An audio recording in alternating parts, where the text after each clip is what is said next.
Bienvenue sur AstroRoche, je suis Julien Sercourt, chargé de communication sur les astéroïdes. Ce podcast est effectué en compagnie du Dr Patrick Michel, directeur de recherche au CNRS, au laboratoire Lagrange de l'Observatoire de la Côte d'Azur, Université Côte d'Azur. Patrick est également l'auteur du livre À la rencontre des astéroïdes, chez Odile Jacob. Ce podcast est dédié aux astéroïdes, à leur importance scientifique et aux moyens de se protéger du risque d'impact, autrement appelé la défense planétaire. Bonjour Dr Patrick Michel, si nous sommes là pour ce nouveau podcast, le premier podcast de l'année 2025, c'est pour une raison assez particulière dont tous les médias généralistes, et pas seulement la presse spécialisée, ont parlé, à savoir un astéroïde géocroiseur. Il porte le nom de 2024 YR4 parce qu'il a été découvert en 2024, mais comme pas mal de géocroiseurs, juste après sa découverte, on n'avait pas trop d'éléments sur cet objet et ça n'inquiétait pas plus que ça. Et par contre, on a eu des alertes depuis début 2025. Qu'a-t-il de particulier cet astéroïde YR4 ? Oui, alors effectivement, il y a eu des alertes parce que cet astéroïde qui a été découvert donc, le 27 décembre 2024, donc juste après Noël, par le télescope Atlas de l'Université d'Hawaï, mais positionné au Chili, en fait, et qui était dédié aux observations des géocroiseurs, d'ailleurs financés par la NASA, eh bien, a découvert cet astéroïde 2024 YR4. Et à partir de là, c'est un objet dont on avait simplement la luminosité. Et sur la base de cette luminosité, on estimait un diamètre entre 40 et 90 mètres. 40 et 90 mètres. Et Voilà. s'il s'agit de diamètres qui sont quand même assez différents, ce n'est pas le même objet. Un objet à 40 et un objet à 90, les conséquences sont totalement différentes. Exactement, on y reviendra d'ailleurs, mais effectivement, sur la base de la luminosité, c'est très difficile de définir un diamètre parce qu'en fait, ça dépend de la fraction de lumière qui est réfléchie à la surface. Autrement dit, vous pourriez avoir un objet qui est très petit et très brillant, ou alors pour une même luminosité, un objet qui est gros et très sombre. Donc, il ne faut pas se fier qu'à la luminosité. Exactement. Et donc, du coup, on a cette incertitude quand on prend en compte les fractions de lumière réfléchies des astéroïdes qu'on connaît, les intervalles des possibles. On pense que c'est entre 40 et 90 mètres de diamètre, encore que la fraction de lumière réfléchie peut être très différente de ce qu'on a déjà observé. Donc, c'est une estimation. Et en tout cas, tout de suite, ce qui se passe quand on découvre un astéroïde, c'est qu'on calcule une trajectoire sur la base des observations que l'on a. Et les premières observations ne sont pas suffisantes. Donc, tout de suite, pour pouvoir calculer une trajectoire, les autres télescopes du monde entier ont commencé à l'observer. Parce que dès qu'on découvre un astéroïde, les données sont mises sur le centre des planètes mineures, qui est à Harvard aux États-Unis. Et les amateurs et les professionnels, systématiquement, vont toujours voir les nouvelles observations. Et donc, les télescopes ont commencé à le regarder. Il y a même eu des images d'archives qui ont été retrouvées d'observations qui dataient du 25 et 26 décembre, qui étaient connectées à cet objet. Et à partir de là, on a pu avoir au moins une première estimation de sa trajectoire, très sommaire, très grossière. Il y a plein de possibilités, en fait, autour d'une trajectoire réelle. Et en prolongeant cette trajectoire dans le temps soumise aux perturbations des planètes, eh bien, les calculs ont montré que la probabilité d'entrer en collision avec la Terre n'était pas nulle pour le 22 décembre 2032.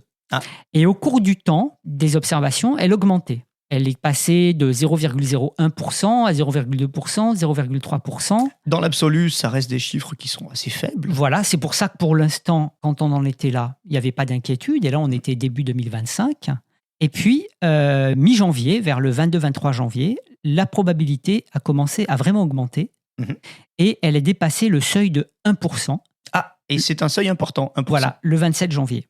Alors, il faut aussi préciser, parce que pour ceux qui sont un petit peu attentifs à ces probabilités et qui regardent les sites web dédiés, en fait, il y a 3 centres qui calculent les probabilités d'impact d'astéroïdes une fois qu'on a une trajectoire. Il y a le centre des géocroiseurs au Jet Propulsion Laboratory, donc de la NASA, aux États-Unis. Il y a le centre des géocroiseurs de l'Agence spatiale européenne, qui est situé à Frascati, en Italie. Près de Rome, oui. Voilà. Et il y a un autre centre qui s'appelle le NEO10, qui est aussi un centre italien, soutenu par l'Agence spatiale italienne. Et ces 3 centres ont leur propre méthode de calcul, parce que qui dit probabilité dit on est obligé de faire quelques hypothèses, puisque la trajectoire n'est pas parfaitement définie. Il s'agit de mathématiques. Il s'agit de mathématiques. Et donc, c'est très important d'ailleurs d'avoir 3 différentes méthodes de calcul pour vérifier que la probabilité qu'on obtient est pas loin de la vérité. Voilà, quand on annonce des faits, on se base sur des méthodes de calcul différentes, alors différents sons de cloche, et qui se comparent et qui se valident entre elles. C'est d'ailleurs la bonne nouvelle qu'au départ, les probabilités étaient légèrement différentes dans les 3 centres. Alors évidemment, quand je dis légèrement, ça veut dire que s'il y en a un qui trouve 99% de chances qu'il nous tombe dessus et l'autre 1%, là, il y a un problème. Ah oui. Mais c'était à la virgule. Et donc, ces 3 centres ont discuté ensemble, d'ailleurs, avant de vraiment annoncer une probabilité, pour comprendre pourquoi elles ne convergeaient pas précisément. Elles ont trouvé et elles ont commencé, du coup, à produire les mêmes chiffres avec leurs méthodes pourtant différentes. Donc ça a renforcé la fiabilité de l'estimation. Et donc, le 27 janvier, on dépasse 1%. Et là, qu'est-ce qui se passe? Et c'est ça la bonne nouvelle. Parce qu'en fait, il faut dire que cet objet-là, certes, a une probabilité faible mais non nulle d'entrer en collision avec la Terre. Mais la bonne nouvelle, c'est qu'on a réagi tout de suite. Ah oui. Parce qu'en fait, dès que ce seuil de 1% de probabilité est atteint, le réseau international d'alerte des astéroïdes, qui est un des groupes qui a été mis en place sous l'égide de l'ONU en 2013. Et vous faites partie du comité de pilotage de ce réseau. Voilà, donc dans le but d'organiser une réponse coordonnée à ce problème de risque d'impact, avec un autre groupe qui est le groupe qui représente les agences spatiales. Qui s'appelle SEMPAGE. SEMPAGE pour Space Mission Planning Advisory Group, qui est donc le groupe qui comprend toutes les agences spatiales intéressées qui pourraient implémenter une mission, par exemple. Eh bien, on avait défini au sein du comité de pilotage du réseau international d'alerte des astéroïdes, I1 pour International Asteroid Warning Network, eh bien, on avait défini des critères pour émettre une notification. Et le critère qu'on avait, c'est si un objet a une probabilité plus grande que 1% d'entrer en collision avec la Terre et dont la taille est supérieure à 10 mètres, eh bien, on notifie l'autre groupe de travail et les membres des Nations Unies. 10 mètres, c'est peu. C'est peu. C'est très conservatif, d'ailleurs. C'est très précautionneux parce que justement, on se disait que d'abord 1%, c'est quand même pas rien, mais c'est suffisamment bas pour que ça nous permette d'avoir le temps de savoir quelle est la marche que l'on doit suivre après et de se préparer à un éventuel impact. Donc c'est vraiment le but, c'est de pouvoir anticiper à l'avance en espérant que toutes les actions qu'on peut mettre en œuvre pour vérifier cette probabilité avant d'émettre une action seront pour rien parce que la probabilité tombera à 0. Ce qui est juste maintenant ce qui s'est toujours passé quand on a une probabilité non nulle. Très vite, les observations futures ont annulé la probabilité. Donc, c'est la première fois quand même, faut le noter, que nous en sommes au stade où un objet dépasse une probabilité de 1% et qu'on doit faire une notification. Et la bonne nouvelle, c'est qu'on l'a fait. C'est-à-dire qu'on a été très réactif. Au moment où ça dépassait 1%, qu'on a été notifié, la NASA, qui coordonne ce réseau, a contacté le comité de pilotage. Donc on a été contacté et le soir même, on se réunissait pour d'abord comprendre ce qui se passait, quelles étaient les échéances à venir pour l'observer, cet objet, comment on communique aux médias et au public l'information, parce que notre objectif est de tout communiquer, mais il faut tout communiquer, parce que si on dit qu'une partie, soit on affole les gens, soit ça correspond à rien. Donc on a bien réfléchi à tout ça, et on a fait cette notification à l'autre groupe de travail qui est parti dans la nuit du 29 janvier, je crois, ils l'ont reçu le 30 janvier.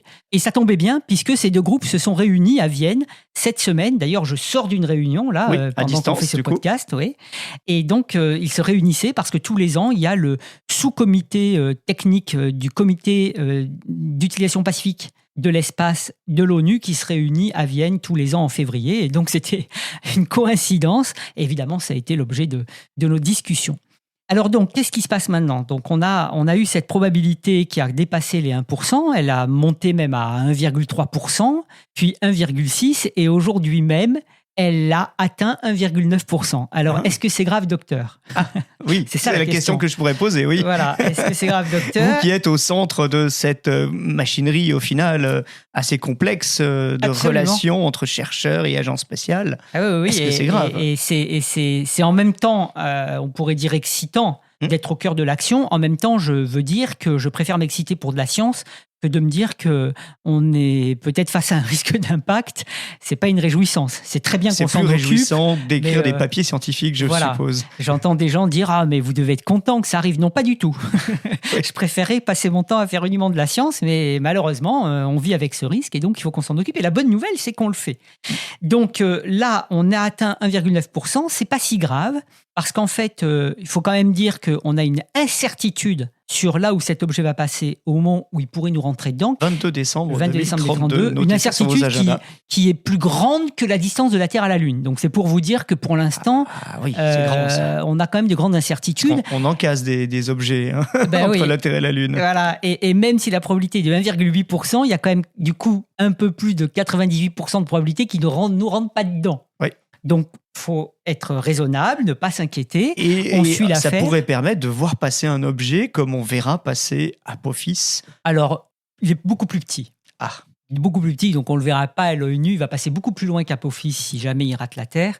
Mais en tout cas, on pourra envisager des choses pour l'observer. observation astronomique. Mais en tout cas, voilà, ce qu'il faut dire, c'est que cette probabilité qui a augmenté n'est pas nécessairement inquiétante parce qu'il arrive parfois qu'une probabilité augmente avant qu'elle s'annule complètement. Et c'était le cas d'Apophis, il me semble. Et c'était le cas d'Apophis. D'ailleurs, en fait, la découverte de cet objet 2024 YR4 est exactement 20 ans après la découverte d'Apophis. 20 ans déjà. C'était 2004.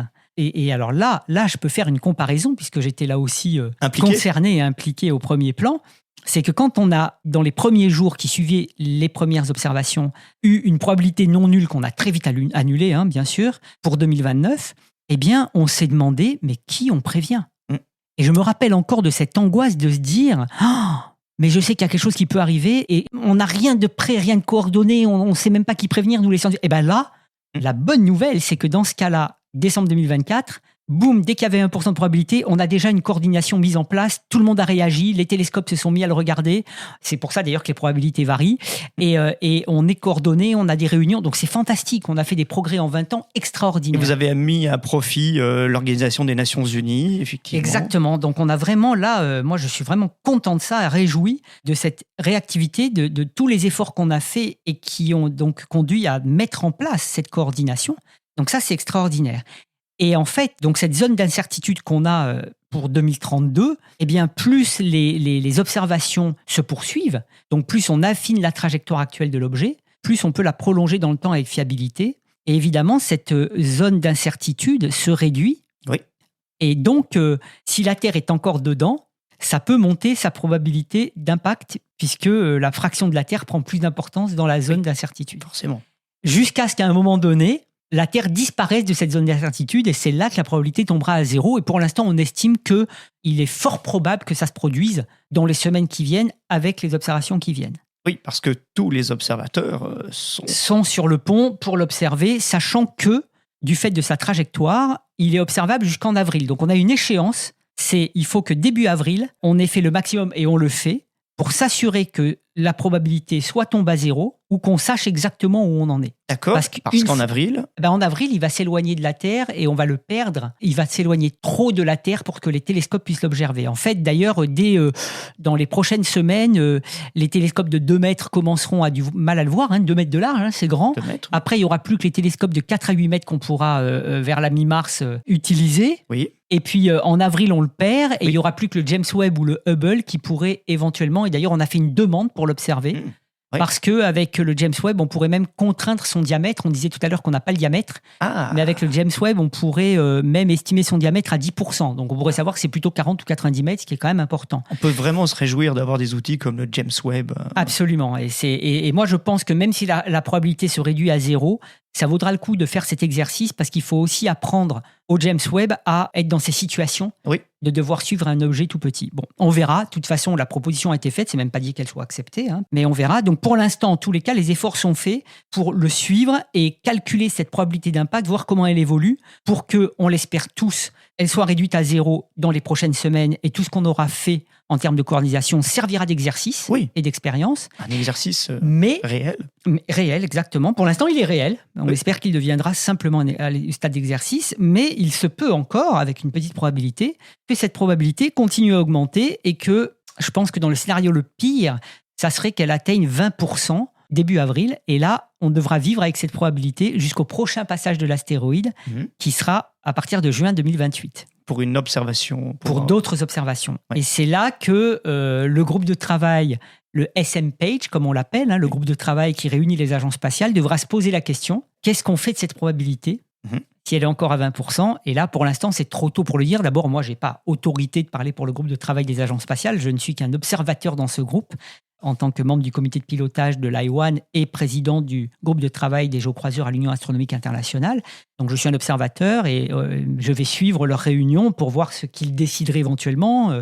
Vous pouvez faire des préconisations avec vos collègues de l'I1 ? C'est absolument ouvert à la discussion, mais après, c'est eux qui décident. Donc, on verra, on n'en est pas là. Pour l'instant, l'idée, c'est vraiment de poursuivre l'observation pour affiner cette probabilité d'impact. Et je veux rassurer, nous sommes le 6 février, la probabilité est à 1,9%. Elle a donc monté. Elle peut tout à fait encore monter pour s'annuler ensuite. Donc, nous, ce que nous avons décidé au sein du comité de pilotage de l'I1, c'est de ne pas faire d'autres notifications si elle augmente, à moins qu'elle augmente à un seuil suffisamment important pour qu'on fasse une nouvelle notification. Et à ce moment-là, on en informera tout le monde, il n'y a pas de problème. Mais il n'y a aucune raison de s'inquiéter pour l'instant. Ce genre de situation où une probabilité augmente peut arriver jusqu'à ce qu'elle se réduise. Et tout le monde est sur le pont. Oui, tous les astronautes peuvent aller consulter les données et pointer et leurs les amateurs aussi, et les amateurs en premier. Oui. Bon, là, il va falloir commencer à avoir des gros télescopes, donc je crains que les amateurs puissent plus nous aider beaucoup, mais ils nous ont aidés. Mais vous en connaissez des amateurs. Absolument, et ils nous ont aidés pour les premières observations. Je crois même que les équipes Unistellar ont aidé à ça. Donc, c'est vraiment fantastique de voir cette réactivité. C'est vraiment, pour moi, le message principal que j'ai pour ce podcast, c'est de dire, regardez, à peine un objet dépasse les 1%, le lendemain, on envoie une notification. Le lendemain, le soir même, on se réunit au sein du comité de pilotage du réseau d'alerte et on s'organise pour vérifier cette probabilité avec 3 centres de calcul qui ont leurs méthodes différentes et qui suivent ça tous les jours. Et donc, si jamais cette probabilité doit s'annuler, elle s'annulera et c'est tant mieux. Et sinon, on saura exactement où on en est. On aura fait le maximum en avril, ce qui nous laisse quand même le temps. Nous sommes en 2025, l'impact aurait lieu en 2032. Oui. Ça nous laisse le temps de nous préparer. Donc, c'est vraiment pour moi le bel exemple de comment on peut s'organiser à l'échelle internationale au service de la protection de la planète pour un risque qui a cet avantage, c'est qu'on peut le prédire et le prévenir avec des moyens qu'on est en train de mettre en œuvre. On n'est pas prêt pour tous les scénarios. D'ailleurs, en parallèle de ce cas réel, on fait un exercice complètement inventé pour pouvoir se préparer aux différents scénarios. Et la raison probablement pour laquelle on a été capable de réagir aussi vite, c'est parce que depuis des années, on fait des exercices, des simulations avec des scénarios inventés pour nous entraîner. Et on continue ça, donc ça c'est super. Et donc on ne peut pas dire ça pour une grande partie des risques naturels auxquels on a affaire, pour lesquels malheureusement on est obligé de vivre avec. Les tremblements de terre, on peut déjà les prédire, c'est difficile, mais les empêcher, c'est impossible. Et on sait très bien que ce risque d'impact, en plus, il a quand même déjà fait disparaître une espèce, les dinosaures et d'autres espèces. Donc si on peut au moins se débarrasser de ce risque-là, c'est une bonne nouvelle. Je dois dire que j'ai entendu à la télévision, dans une émission, un journaliste bien connu dire son analyse de ça, c'était de dire regardez, la NASA, les scientifiques, regardez, ça c'est typique, ils essaient de nous effrayer avec quelque chose, je ne comprends pas. Mais non, c'est tout l'inverse. Non. On est transparent parce qu'on a besoin des amateurs pour suivre l'objet et on veut surtout pouvoir expliquer au public que justement, on fait tout ce qu'il faut et qu'il n'y a pour l'instant aucune raison de paniquer. C'est dit partout et je suis très content que tous les médias qui m'aient contacté aient repris mes propos de façon positive. Donc ça m'énerve un peu quand je vois certaines personnes dans les médias prétendre des intentions qui sont justement celles qu'on essaie d'éviter et d'empêcher. Donc c'est vraiment le message, c'est super. Et donc on vous tiendra au courant par la suite. On va pouvoir même savoir dans quelle zone sur la Terre il pourrait tomber si jamais il devait tomber sur Terre, qui n'est pour l'instant pas le plus probable. Absolument pas. Et si on a en plus la taille réelle, eh bien on pourra mieux estimer quels pourraient être les dégâts. Et on pourrait avoir aussi une idée de la composition. Composition, ça va être un peu plus dur. Il y a eu des observations spectroscopiques qui ont été faites, qui nous donnent des données de composition, comme on l'a vu dans un de nos podcasts. Et il semble qu'il correspond au même type que les objets comme Itokawa et Eros de type S. Je renvoie au podcast sur la composition qu'on a fait, qui sont plutôt silicatés. Et c'est vrai qu'à partir de ça, on peut en déduire, alors c'est vraiment très hypothétique quand même, quelle pourrait être la taille. Du coup, si c'est vraiment un objet de type S, ça veut dire qu'il est petit et brillant, donc il serait plutôt dans la partie plus petite. Plutôt dans les 40 que les 90. Les 40, mais c'est vraiment, je dis ça avec avec très grande précaution. Tout ça est très incertain parce que les spectres sont pas très bien estimés. Donc, je dirais, ça, il faut voir. Mais en tout cas, si c'est un objet de la taille de l'ordre de 40-50 mètres, c'est un objet de la même taille que celui qui a explosé au-dessus de la Tunguska, la forêt de la Tunguska en Sibérie, le 30 juin 1908. Qui dans est un désert. Le jour froid. des astéroïdes, le 30 juin. Oui, le 30 juin. C'est à cause de ça, pour rappeler cet événement-là, et qui a pulvérisé 2000 km² de forêt. Donc je dirais que si un objet de 50 mètres tombe sur une capitale, comme Paris, c'est la capitale qui y passe. D'accord ? Bien sûr, 2000 km², c'est tout petit sur la sphère céleste, donc la probabilité que ça se passe plutôt dans l'eau ou dans un désert est plus grande que sur une capitale, mais c'est pour donner un petit peu une idée. Et si c'est un objet qui fait plutôt dans les 90-100 mètres, là on aura des dégâts à l'échelle d'une grande région. Mais encore une fois, même à l'échelle d'une grande région, sur la Terre, on a plus d'eau et de désert. Mais cela dit, évidemment, faut pas négliger ça parce que les zones urbaines s'étendent. On voit des villes comme Dubaï qui n'existaient pas il y a 40 ans, maintenant existent. Donc, c'est intéressant quand même de s'occuper aussi de ces objets-là sans s'en préoccuper. Mais au moins de s'occuper parce que, savoir au moins où il tomberait s'il tombe sur Terre le 22 décembre 2032, ça sera intéressant et on va pouvoir au moins avoir ce qu'on appelle un couloir d'incertitude, c'est-à-dire tracer sur la sphère de la Terre les zones où il pourrait tomber. En tout cas, les zones où il ne tombera pas. C'est disons-le comme ça. Mais c'est encore un petit peu tôt pour le dire. On a publié un couloir d'incertitude. Je crois même qu'il est sur la page Wikipédia de l'objet. Vous pouvez aller le voir si vous voulez. Moi, j'hésite d'en parler parce que c'est soumis à interprétation. C'est pas encore très clair. Et donc, je voudrais pas écarter c'est un couloir d'incertitude dans le cas où il rentrerait, ce qui est faux à 98%. Voilà. Pour l'instant. Donc c'est de l'incertitude sur de l'incertitude. Exactement. Mais on voit le niveau de recherche. Absolument. C'est ça la bonne nouvelle, c'est que ça vous montre, merci de préciser ça, ça vous montre à quel point nous ne négligeons rien, nous poussons tout ce qu'on peut faire en fonction des peu de connaissances qu'on a de cet objet pour vraiment préparer au mieux l'hypothèse qu'il puisse nous tomber dessus ou l'écarter au plus vite. Donc, nous sommes le 6 février 2025. Les observations sont en cours. C'est vraiment dans les 2 prochaines semaines que l'on saura. Je pense que nous reviendrons faire un petit podcast. Soit si la probabilité s'annule, on pourra faire un retour d'expérience de tout ça. Effectivement. Je pourrais vous raconter plein de choses que pour l'instant, je ne peux pas vraiment expliquer parce que c'est vraiment préliminaire. On est dans des discussions. Mais il n'y a aucune raison de s'inquiéter, c'est simplement que je ne veux pas dire des choses qui seront obsolètes demain, c'est tout. Et puis, si jamais la probabilité se maintient, on fera un point début avril. Un point d'étape. Un point d'étape, exactement, pour dire, voilà ce qu'on fait du fait que la probabilité augmente, pour rassurer les gens, voir qu'on contrôle l'affaire. Bien sûr. Et qu'on cherche à être transparent avec tout le monde. Parce que c'est quand même, pour l'instant, pour moi, très enthousiasmant de voir cette coordination mise en œuvre et cet intérêt et tous les efforts faits par la communauté dans le monde entier pour suivre cet objet et s'assurer que notre Terre ne subira pas de conséquences. Oui, très bien. Je vous remercie et je vous remercie de votre implication, de l'implication de vos collègues et de prendre tout ça très au sérieux. Et nous nous retrouverons donc dans un prochain épisode d'Astro Roche. À bientôt.